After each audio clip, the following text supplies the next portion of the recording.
샬롬, 늘 앉는 이 자리지만 여러분들과 함께 이렇게 말씀을 요리해서 하는 시간을 갖다 보면 수많은 이 말씀을 함께 듣는 우리 성도 여러분들과 저의 시선이 무엇인가 같은 방향을 향하여 있는 것을 느낄 수가 있습니다. 도대체 어디를 향해서 우리의 시선이 모아질까? 그 시선의 끝을 바라보니까 수많은 형제 자매들의 시선이 하나님 아버지 품으로 향하고 있는 것을 알 수가 있습니다. 하나님은 형상이 없으신 분이기 때문에 우리의 시선이 머무는 곳에 그 눈동자 안에 우리가 들어가 있는 것을 알 수가 있습니다. 하나님의 눈 안에 우리의 눈동자 안에 하나님의 시선이 들어와서 하나가 된 것을 날마다 느끼며 살아갑니다. 그래서 아마 사도 요한 선생님도 요한복음 1장 1절에 태초에 말씀이 계셨다. 그런데 그 말씀이 하나님을 향하여 있었다라고 말합니다. 태초에 우리에게 주어진 언약의 말씀, 그 7의 말씀들이 첫날부터 7째 날까지 주어진 그 언약의 말씀들이 하나님을 향하여 있다는 것입니다.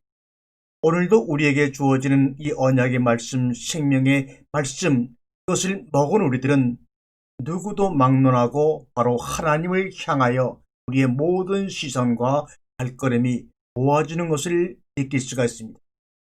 그때 비로소 내 마음에 울림이 오는데 그 울림은 바로 여러분의 울림이요 저의 울림이요 여러분의 떨림이요 나의 떨림으로 부딪혀서 이 파동이 온 세상을 품고 생명을 구원해내는 생명의 소리로 땅에 묻힐 줄로 압니다. 오늘부터 4번에 걸쳐서 우리는 구약 성경과 신들의 이야기라는 주제로 말씀을 나눕니다.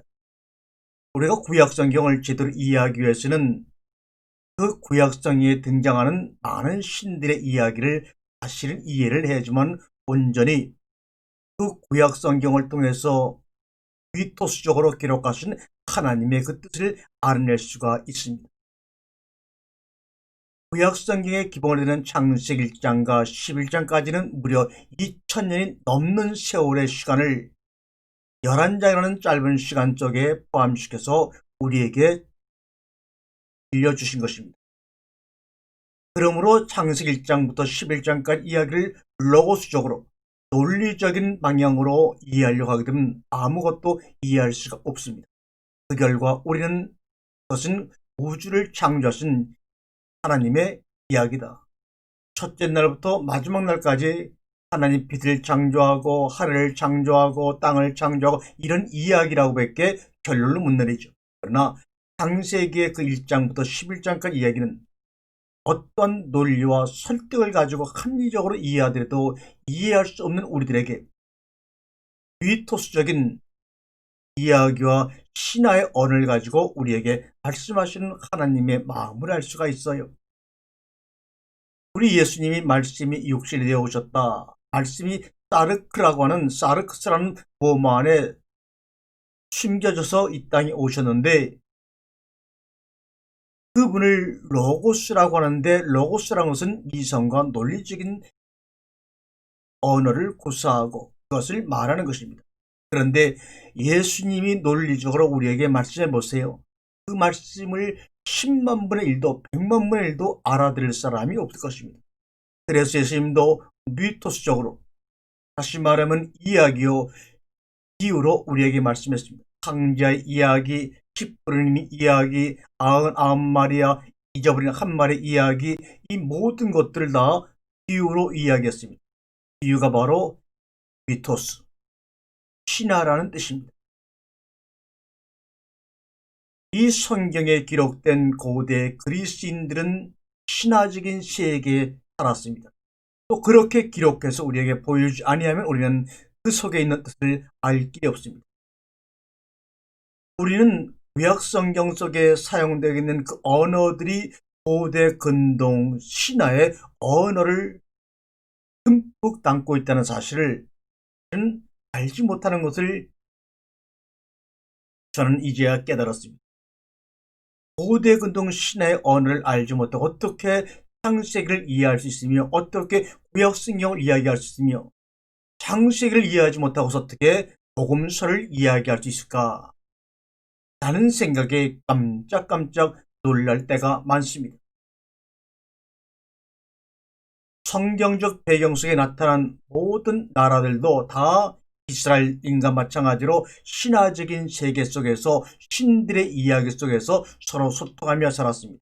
그러면 지금 현대 과학이 첨단을 달리는 지금은 안 그런가? 마찬가지입니다. 신의 이름만 바뀌었을 뿐 그대로 신들의 세계 속에서 살아가고 있습니다. 논리적으로 살아가는 것 같지만 사실은 미토스적으로 이야기 속에서 신화 속에서 살아갑니다. 여러분이 알고 있는 나이키라는 신발 회사도 나이키는 고대 그리스 로마의 신입니다. 전쟁과 승리의 신입니다. 아마존도 신의 이름입니다. 타이타닉호라는 것으로 유명한 타이타닉이라는 것도 신의 이름입니다. 우리나라는 기아의 타이탄이라는 자동차도 나온 적이 있죠. 모든 게임의 이름이나 내용들을 보게 되면 다 신화 속의 이야기를 차용해서 만들어진 것입니다. 영화 어벤져스 시리즈들도 다 보면 고대 근동의 신화를 차용해서 만들어낸 가상의 이야기들입니다.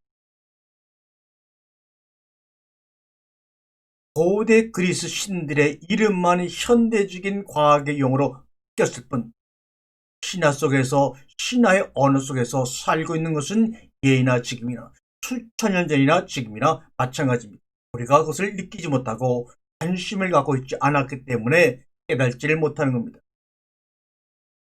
우리가 읽고 있는 구약 성경의 배경은 바로 고대 근동이지요. 지금으로부터 4,000년 전, 5,000년 전 그 사이의 배경을 가지고 이어진 내용들입니다. 그래서 우리가 구약 성경을 바로 이해하기 위해서는 이 고대 근동의 배경과 그들이 소통했던 신들의 이야기를 사실은 간단하게나마 알아야 합니다. 우리가 어떤 대상을 안다고 하는 것은 그 대상의 앞이나 뒤를 가능한 정확하고 자세하게 이해하는 것으로부터 시작하는 것 아닐까요? 다시 말씀드리지만 창세기 1장과 11장은 2000년이 넘는 시간과 공간의 기록이라는 것입니다. 이것도 로고스적으로 논리적으로 기록되어 있는 것이 아니라 위토스적으로 신화적인 언어를 사용해서 이야기풍으로 띄어진 것입니다. 다시 말하면 로고스와 미토스라는 헬라어는 똑같이 말하다라는 말에서 유래가 된 말이라는 뜻입니다. 그런데 로고스는 여러분도 알다시피 논리적이고 이성적으로 하는 말을 로고스다 이렇게 말합니다. 그래서 어떤 원리를 이야기합니다. 그런데 미토스라고 하는 말은 신화요 이야기입니다. 다시 말하면 어린 아이들이 로고스적 논리적으로 말을 배우기 전까지는 웅얼웅얼합니다. 그래서 엄마들이 아이들이 옹알거리네 합니다. 옹알거리란 말입니다.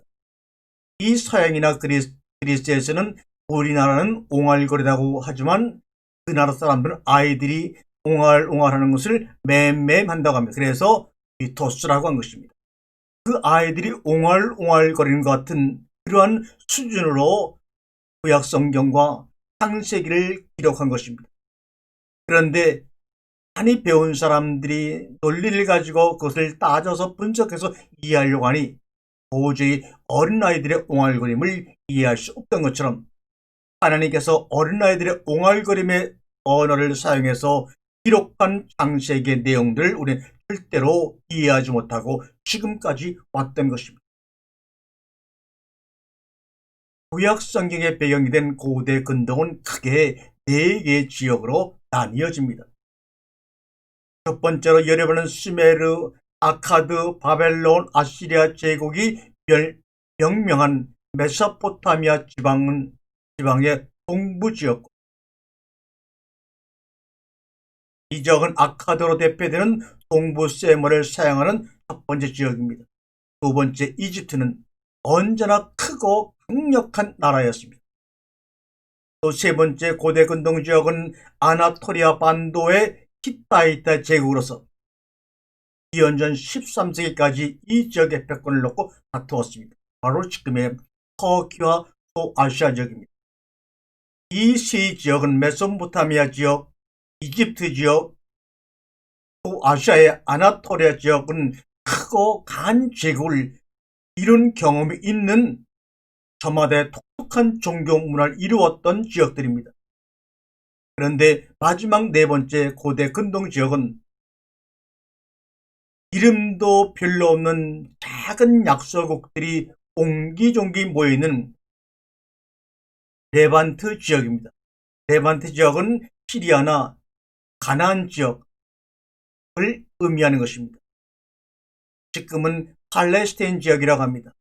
그 레반트 지역은 대개 북서 세머를 사용하는데 그들은 너무나 그 지역이 흥폐하고 많은 것이 없기 때문에 그들이 스스로 생존을 위해서는 주변 국가와 교역을 해서 벌어들인 것으로 생계를 유지할 수밖에 없었던 그런 지역이 바로 레반트 지역.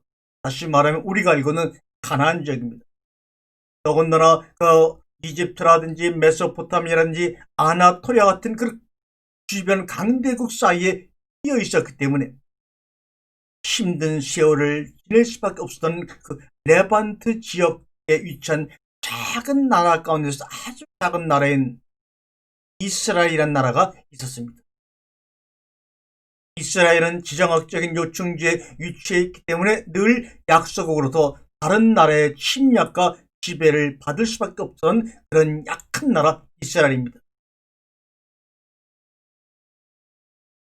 이들 지역은 이 지역을 가장 넓게 통일한 페르시아 제국이 BC 330년경 그리스의 알렉산더 대왕에게 무릎을 꿇기까지 약 3000년 동안 고대 근동은 인류사의 첫 무대를 화려하게 장식했던 지역입니다. 이 고대 근동은 크게 두 가지의 문자 체계가 존재합니다. 이집트의 영향을 받은 서양 문자와 메소포타미아를 중심으로 발달한 세기 문자가 바로 그 두 언어입니다. 이 문자들은 다양한 민족들이 받아들여서 수많은 언어를 표현하는 데 사용하였습니다. 그러면서 시간이 흘러 지나가면서 교육의 역할을 맡았던 레반트 지역을 중심으로, 즉 가나안 지역을 중심으로 간단한 문자 체계가 발전합니다. 그 뒤 복잡한 문자를 획기적으로 개량하여 누구나 쉽게 배울 수 있는 문자, 바로 알파벳이 탄생하게 된 것이죠. 고대 도시국가 우가르에서는 세기 문자의 계열의 알파벳을, 지중해 해상 교육을 주름잡던 페니케인들은 서양 문자 계열의 알파벳을 발전시켜 나갑니다. 바로 이스라엘은 페니케인들이 발전시킨 서양 문자 계열의 알파벳으로 구약 성경을 기록하였던 것이죠. 이렇게 고대 이스라엘은 수많은 민족이 다양한 신들을 믿는 세상 가운데서 지배를 당하고 정복을 당하고 핍박을 당하면서 살아왔지만 오직 야훼 하나님 한 분께만 뭔가 마음을 쏟아야 한다는 태도를 키워나갔습니다. 이런 독특한 영성이 바로 신명기에 잘 요약되어서 우리에게 말씀하고 있습니다. 신명기 6장 4절과 5절에 보게 되면 이스라엘아 들으라, 우리 하나님은 한 분이신 주님이시다. 쉐마 이스라엘 아도나이 엘로헤누 아도나이 에하드 The Lord our God is one Lord. 그 강대국 속에서 한 번도 제대로 독립을 하지 못하고 정복을 당하고 핍박을 당했던 그 조그마한 우리나라의 몇 분의 1밖에 안 되는 그 조그만 나라에서 수많은 신들을 섬기지 아니하고 이스라엘이여 들으라, 우리가 믿는 하나님은 오직 한 분이신 주님이시다. 아도나이 엘로헤누, 아도나이 에하드라고 외치며 그 믿음을 지켜 나갔던 것입니다. 그것이 얼마나 기적 같은 일입니까? 할 수도 없는 일입니다. 우리로서는 상상할 수도 없는 일입니다. 고대 근동을 정리하면 아나토리아 지역이라고 해서 터키와 소아시아 지역이 있고, 레반트 지역이라서 이스라엘이 포함된 가나안 지역이 있고, 메소포타미아라 그래서 바벨론, 아시리아, 수메르, 페르시아가 탄생한 지역이 있고, 이집트 지역 4개로 나누어집니다. 그 중에서도 이집트의 서부는 나일강 주변에 위치한 도시라서 이집트 백성들의 95%가 살고 있는 지역입니다. 그러므로 나일강 혜택을 입어서 농경 사회를 주로 이루어서 살고 있는 그런 땅이었습니다. 또 농사를 짓다 보니까 태양이 중심이 된 태양신을 숭배하는 것이 그들의 가장 높은 신이었습니다. 그 신의 이름은 바로 레입니다. 레. 근데 그 신의 형상이 몸은 사람 몸이요 머리는 양의 머리란 그 형상이 바로 이집트 왕과 파라오와 모든 백성들이 가장 숭배했던 바로 그들의 주신인 태양신이었습니다. 그리고 메소포타미아 동부는 유목민의 생활을 했던 지역입니다. 그래서 그들은 유목민을 하면서 달의 신을 숭배한 그러한 지역입니다. 유력한 초생달 지역인 그 당시 유일한 이동 통로 하나를 통해서 유목민이 이동을 하면서 달의 신을 섬겼습니다. 이 메소포타미아 지역은 주로 우리가 아는 시나이 반도, 모세가 십계명을 받았던 시나이의 넓은 광야, 아마 남한의 5분의 3 정도 크기라고 합니다. 시나이 반도 주변에 위치한 나라들이 바로 메소포타미아에서 탄생한 아시리아, 바벨론, 수메르, 페르시아 같은 나라입니다.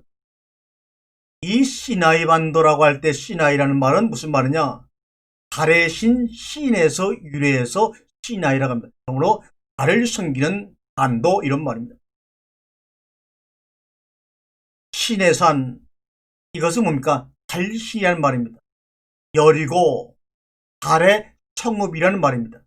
그만큼 그 메소포타미아 지역과 주변 가나안 지역은 산의 이름도 달신, 나의 달, 신의 산의 말은 나의 달 이런 말입니다.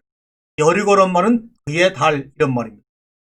모든 중요한 성읍마다 건축마다 달의 신의 이름을 변형해서 사용할 정도로 달신을 숭배했던 지역이 바로 메소포타미아 지역입니다. 또한 예수님이 탄생하신 신약시대도 신화 속에 살기는 마찬가지였어요. 과학과 기술 등이 발달되지 않았던 2000년 전 신약시대 사람들은 신화적인 세계관에 그들도 구약 사람들처럼 젖어 살았습니다. 그래서 그들이 일상생활에서 신화의 언어에 익숙했으면 말할 필요도 없었겠죠. 그런데 우리는 그 신약과 구약을 읽어나가면서 신화 언어에 익숙한 그들에게 신화적 언어로 기록한 이 성경을 로고스적인 논리와 합리성으로 이해하려고 하니 도저히 귀에 들어오지 않고 부딪힘이 없었던 것입니다. 성경도 바로 그러한 신화의 언어에 익숙했던 사람들이 이해할 수 있는 언어로 쓰여질 수밖에 없었죠. 그러니 현대적인 로고스적인 개념을 가지고 성경을 이해하면 이해할 수가 없는 겁니다. 분명히 예수 그리스도가 로고스 말씀으로 오셨지만 그 로고스대로 고지것대로 성경을 기록해서 사람들이 이야기하게 되면 아무도 이해할 수 없고 이 말씀이 어렵다고 떠날 수밖에 없었죠. 오병의 기적이라는 엄청난 기적을 이루어서 5,000명을 먹이고도 12광주리가 남는 사건을 일으킨 그 현장에서 내가 하늘에서 내려온 떡이라고 하는 그 단순한 말 한마디도 이해하지 못하고 온전히 예수를 떠나버린 그 기록이 성경에도 있지 않습니까? 하물며 그 외에 다른 말씀을 해갖고 누구도 하나님께서 말씀하시고자 하는 그 나라를 이해할 수가 없습니다. 그래서 미토스적으로 신화적으로 이야기로, 비유로 기록하고 말씀할 수밖에 없었습니다. 그래서 우리가 로고스적으로 예수님이 말씀이시니까 로고스이시니까 로고스적으로 신약을 구약을 읽게 되면 로고스 논리에 익숙하고 이성에 익숙하고 과학적인 사고에 익숙한 현대인들의 눈으로 읽으면 성경을 이해하기는커녕 오해만 생길 수가 있습니다. 그 오해를 자신의 그 생각을 믿음이라고 믿어서 우기면서 믿음 시행을 해오다 보니까 성경에 없는 쓸데없는 많은 교리들이 첨부가 되어서 우리들을 잘못된 길로 끌고 갔던 것입니다. 그래서 현대인들은, 우리와 당신들은 과거 신화의 언어에 담겨진 속뜻을 잘 새겨서 이해해야 합니다. 그래서 오늘부터 4번에 걸쳐서 구약 성경과 고대 신들의 이야기를 간략하게 정말로 줄여서 여러분에게 말씀을 드리는 겁니다. 오늘 이 시간 우리가 주목할 점은 성경 원어가 지닌 성격, 성경 원어가 어떤 식으로 쓰였는가라는 것을 알아야 합니다. 이 성경 원어가 지닌 성격은 로고스적인 논리와 이성으로 쓰여진 글이 아니라 신화적 언어에 대한 관심이 증가하도록 쓰여진 바로 그 언어가 바로 원어 문자입니다. 구약을 기록한 히브리어와 신약을 기록한 헬라어입니다. 하나님은 지정학적으로 주변 광대국들에게 침입을 받을 수밖에 없는 요충지에 자리 잡은 작은 나라 이스라엘을 선택하셨습니다. 이해를 할 수가 있습니까? 절대로 이해할 수가 없습니다. 주변에 터키와 같은 넓은 지역에 있는 그런 아나토리아의 한 나라를 선택하시든지, 메소포타미아의 넓은 대륙 속에서 한 나라를 선택하시든지, 강대국은 이집트를 선택하시든지 하지 않고 레반트라고 하는, 여기서 동으로도 치이고 서로도 치이고 북에서도 치이고 남에서도 침입해 들어오는 그 요충지에 자리 잡고 있는 나라 중에서도 아주 작고 보잘것없는 이스라엘을 선택하셔서 하나님의 뜻을 펼치고 계시하신 그분의 마음을 우리가 얼마나 이해하고 가까이 접근할 수가 있을까요? 그분이 스스로 우리에게 계시하지 아니하시면 접근조차도 불가능한 것 아닙니까? 수메르, 이집트, 아시리아, 바벨론, 페르시아, 그리스, 로마 등 강대국에 눌려 살던 만년 약소국이 바로 이스라엘입니다. 그들의 조상은 보잘것없는 유목민이요 떠돌이였습니다. 자기 땅 하나 갖지 못했던 그런 떠돌이요 집시민족이었습니다. 하나님도 그것을 인정해서 신명기 26장 5절에 이렇게 말씀합니다. 너는 또 내 하나님 여호와 앞에 이르기를 내 조상은 방랑하는 아람 사람으로서 애굽에 내려가 거기에 소수로 거류하였더니 거기에서 크고 강하고 번성하는 민족이 되었는데 라고 합니다. 너희들의 조상은 방랑하는 아람 사람으로 이렇게 말합니다. 아람이라고 하는 것은 메소포타미아 지역을 아람이라고 합니다. 맞지요? 갈대아 우르도 바로 메소포타미아에 있는 한 도시 중에 하나입니다. 바로 거기서 아브라함의 아버지 테라와 아브라함의 삶이 출발되었다고 기록하고 있습니다. 그러므로 당연히 이스라엘 백성들은 메소포타미아 지역을 통해서 가나안으로, 이집트로, 사방으로 방랑하던 아람 사람인 것이 맞습니다.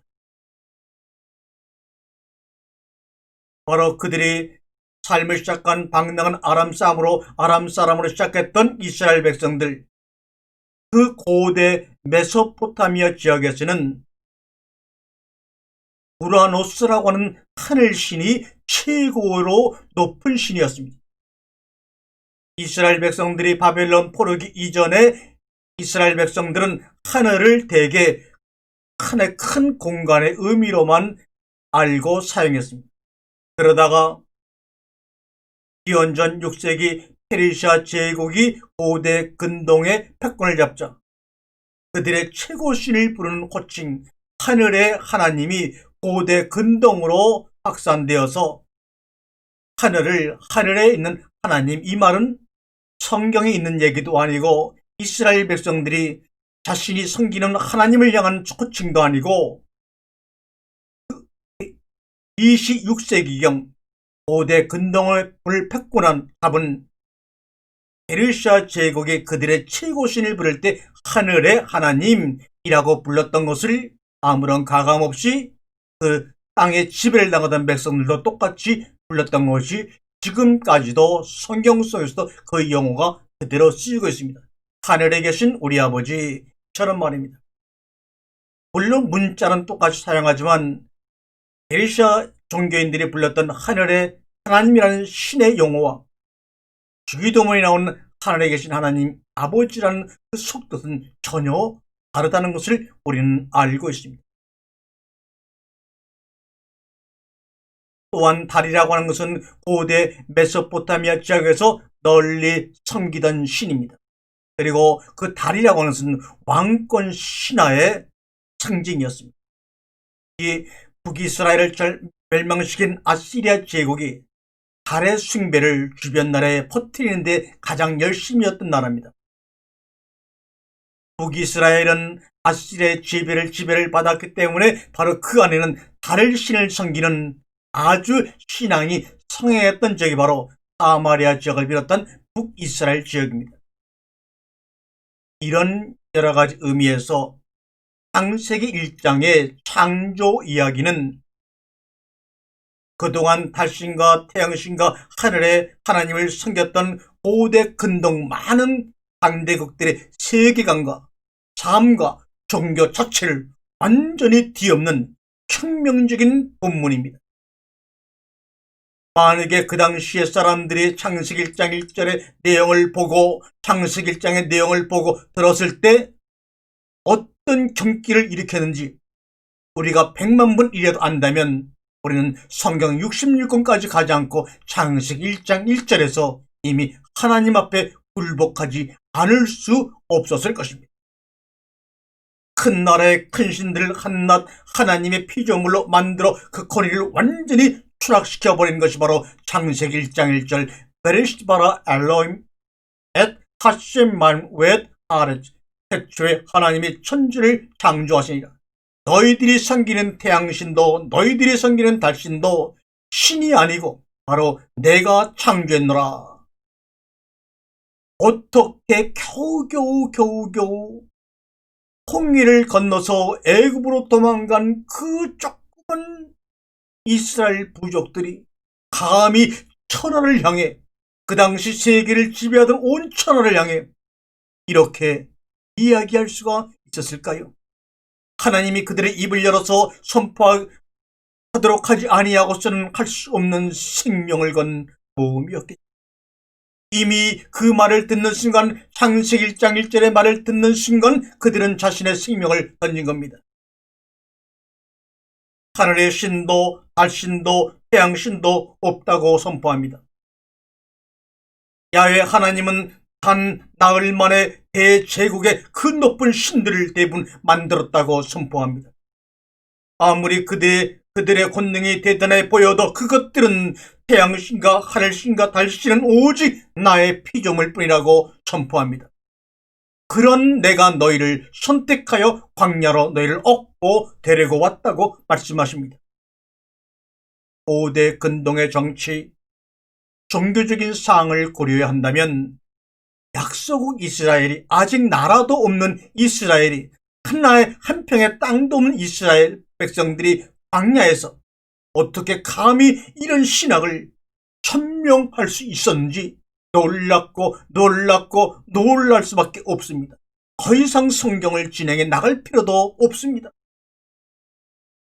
이 하늘신, 달신, 태양신, 이 강대국들의 위협적인 신들이 사람, 동물, 흙, 나무 등과 같은 하나님의 피조물이라니요, 하나님의 단순한 피조물이라니요, 이것은 가히 목숨을 건 선포가 아닙니까?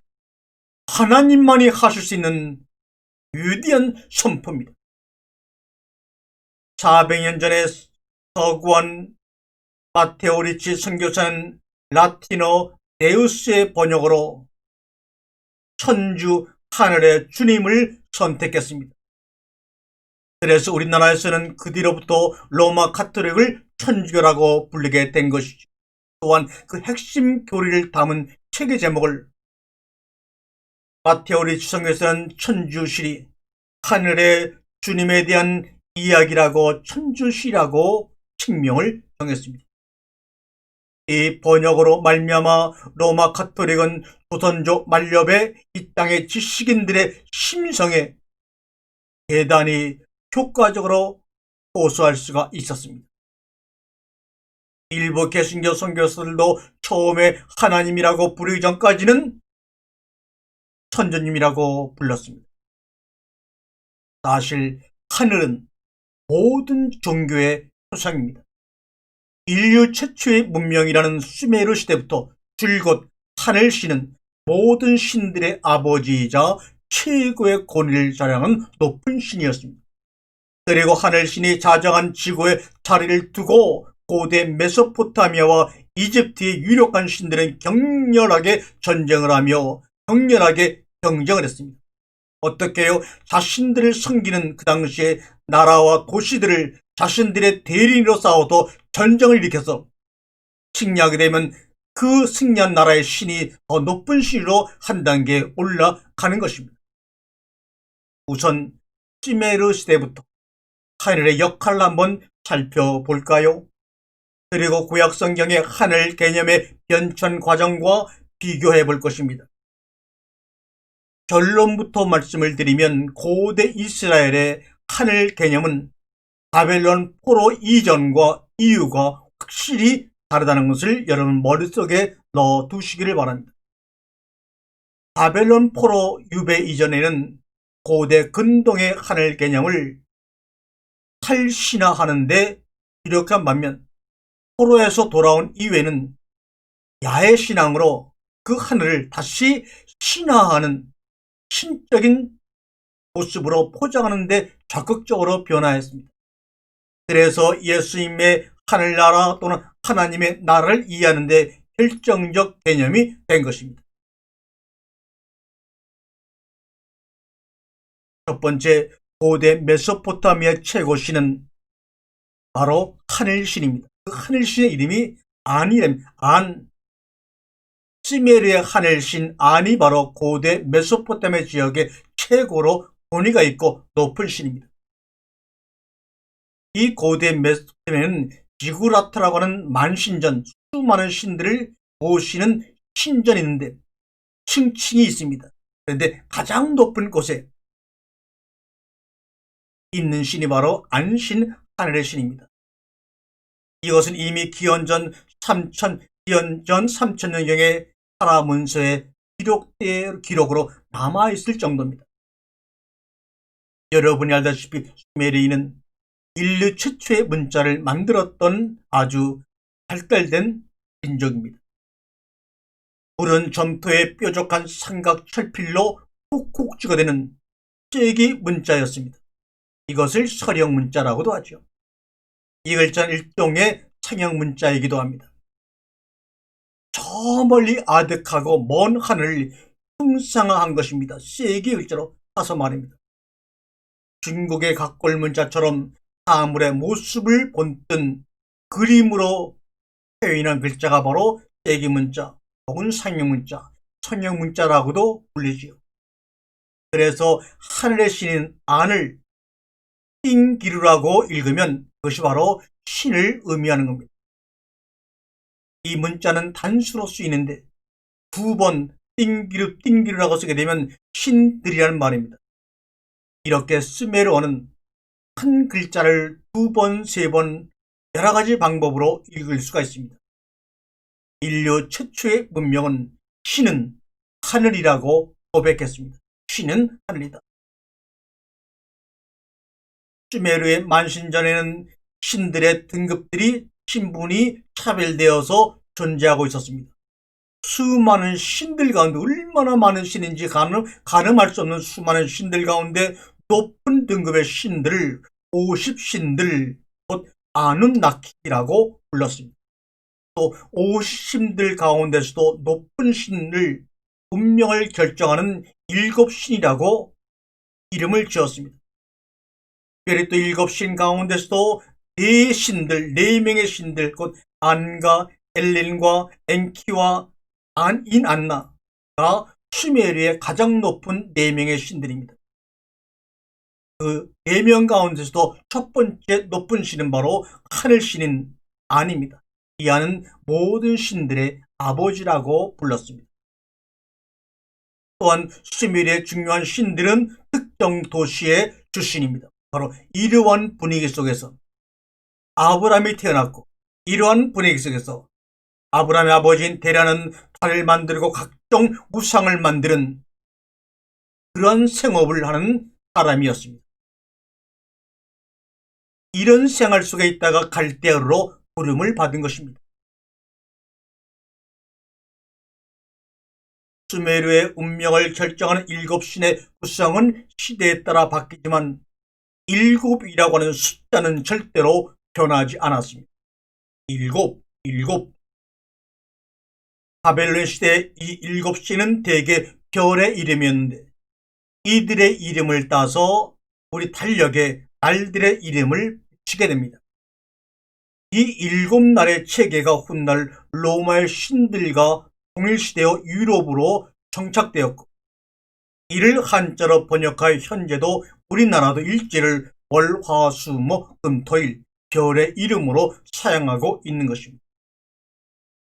창세기의 7일 개념, 창세기의 첫째 날, 둘째 날, 셋째 날, 넷째 날, 다섯째 날, 여섯째 날, 일곱째 날 안식 개념, 이 7가지 언약, 그리고 7가지 언약을 10가지 10이라는 십계명으로 주셨습니다. 바로 이 창세기 1장의 7이라는 7가지의 날과 7가지 언약은 바로 인류 최초의 문명인 수메르 문명에서부터 아주 소중하게 쓰였던 숫자를 그대로 주님이 성경으로 갖고 오셔서 그 7이라는 숫자에 익숙했던 사람들에게 7을 사용하여서 자신의 언약을 계시하는 데 사용을 하셨던 것입니다. 특별히 7신 가운데서도 4신들의 개념이, 아까 말한 4신은 하늘의 신 안과 엘린과 엔킨과 인안입니다. 이 4신들의 개념이 신약복음서에 와서도 예수님의 제자를 선택할 때 먼저 시몬, 안드레, 야고보, 요한을 먼저 뽑은 것으로 기록하는데, 이것도 그냥 4명을 먼저 뽑은 것이 아닙니다. 두 번째, 아카드의 최고신도 시메르 다음에 메소포타미아 지역을 점령한 아카드의 최고신도 바로 아누라고 하는 하늘신입니다. 시메르 시대가 저물고 아카드 문명이 고대 근동의 패권을 차지하는 과정은 매우 복잡하지만 간단히 정리하면 이렇습니다. 대략 기원전 23세기, 22세기경 아카드의 사르곤 대왕 앞에 수메르는 무너졌고, 수메르어도 아카드어에 밀려났습니다. 아카드 왕조는 그 뒤에 21세기경 후투족의 멸망을 당하지만 수메르인들이 후투족을 몰아내고 잠시 패권을 잡아 세운 왕조가 바로 우루 제3왕조입니다.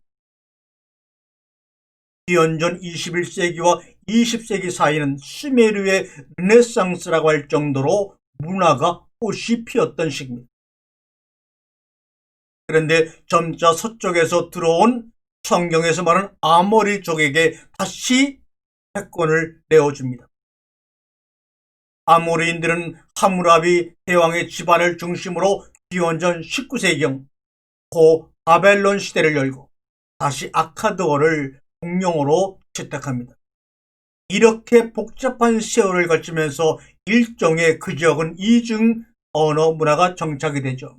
시메르어인 세기 문자와 아카드어가 두 개가 같이 공동으로 사용되는 시대가 열립니다. 그래서 고 바빌론인들은 행정과 상업 등의 공용어로는 아카드를 썼지만 신화와 제위와 학문 등에 사용되는 전문 용어는 시메르어를 그대로 사용했습니다. 아카디의 최고신 아느는 선과 질서를 관장하는 최고신이었습니다. 그러나 전혀 다른 모습도 있습니다. 이 쉼과 에라라는 신하에 따르게 되면 이 하늘의 신 아누는 대지의 여신을 임신시켜서 일곱 신을 낳은, 여기서도 또 일곱이 중요하게 등장합니다. 일곱 신을 낳은 다음 그들을 시비티 일곱이라고 이름을 짓고, 또 일곱을 각각 저마다 이름을 짓고 저마다 운명을 정해주는데 모두 잔인하고 끔찍한 것들이었습니다. 그는 이렇게 창조한 일곱 악령을 역병의 신 에라에게 주었습니다. 이런 것들이 바로 아카드 시대 신들의 이야기입니다. 여러분이 아는 메소포타미아 시대의 유명한 길가메시 서사시에서 길가메시와 우루크 주민을 공격할 항수를 보내달라는 하늘의 신 아누의 부인인 이시타르의 청을 허락한 신이 바로 그의 남편신 아누입니다.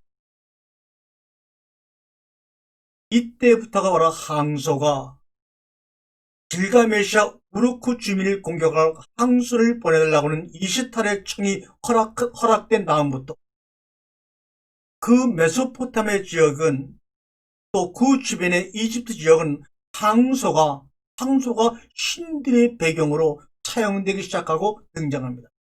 바로 히브리어 알파벳의 첫 번째 알파벳인 알렙이란 말이 항소, 하나님, 능력, 이런 말로 쓰이지 않습니까? 바로 그때서부터 이 히브리어의 알렙이라는 단어의 의미가 만들어지기 시작한 것이죠. 그래서 그 당시에는 항소를 소유한 자가 신이 함께하는 자라는 증거로, 혹은 신 그 자신으로 항소를 이해했습니다. 그래서 지금도 유럽 연합의 로고가 항소 위에 여자가 타고 있는 모습인 것 여러분 한번 확인해 보세요. 항소 위에 여자가 타고 있는데 그 여자가 누구냐? 바로 피니키아의 공주 엘로우페입니다. 이 엘로우페를 영어로 발음하면 유럽이라는 뜻입니다. 제우스가 황제로 변해서 엘로우페를 등에 태우고 와서 결혼했다. 그래서 그 신화를 유럽연합의 로고로 지금도 쓰고 있습니다. 아카디의 최고신 아누는 제우스와 마찬가지로 많은 아내를 건드렸습니다. 그의 아내로 등장하는 여신은 아누의 여성형인 안투, 하늘의 여신, 또 금성의 여신은 이시타르, 그리고 땅의 여신은 키 또는 브라시가 있습니다. 특별히 하늘의 신 아누는 땅의 여신 키와 한 쌍을 이뤄 하늘과 땅으로 불리었습니다. 이는 우주 전체를 상징하는 표현이죠. 이 표현은 메소포타미아 문헌은 물론이고 히타이트와 우가림 문헌에도 등장하며 구약 성경에도 등장합니다. 이 아누라는 하늘신과 땅의 여신 키가 한 쌍을 이루어 하늘과 땅이라고 불렀는데요.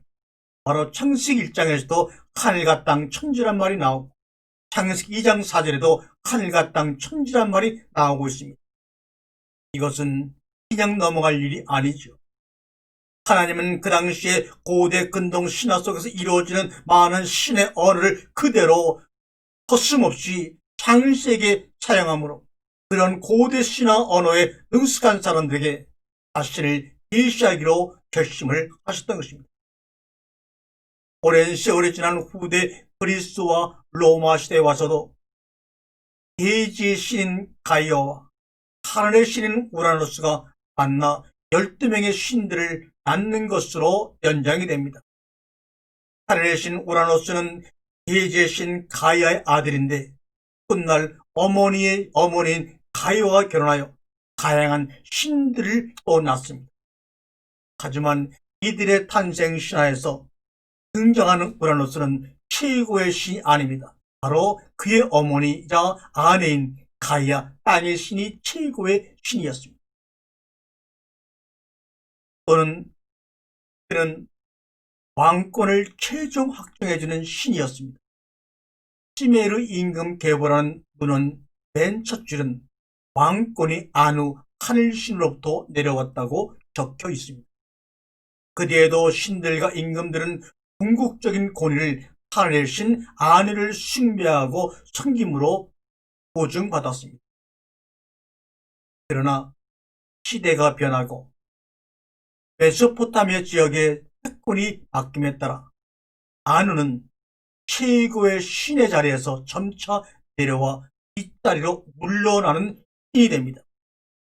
하늘신인 아누는 인류 종교상 최초로 물러난 신이기도 한 셈입니다. 너무나 긴 수천 년의 신들의 이야기를 짤막하게 소개하기는 참으로 어렵습니다. 아마 이해하는 여러분들도 그럴지도 모르겠습니다. 다음에는 바벨론 포로 이후에 페르시아 지역에서 유행했던 하늘의 하나님, 이 페르시아의 최고신이 바로 하늘의 하나님입니다. 이 하나님이 바로 엘로입니다. 하늘의 하나님에 대해서 여러분과 함께 재미있는 고대 신들의 이야기를 이어져 나가도록 하겠습니다. 감사합니다.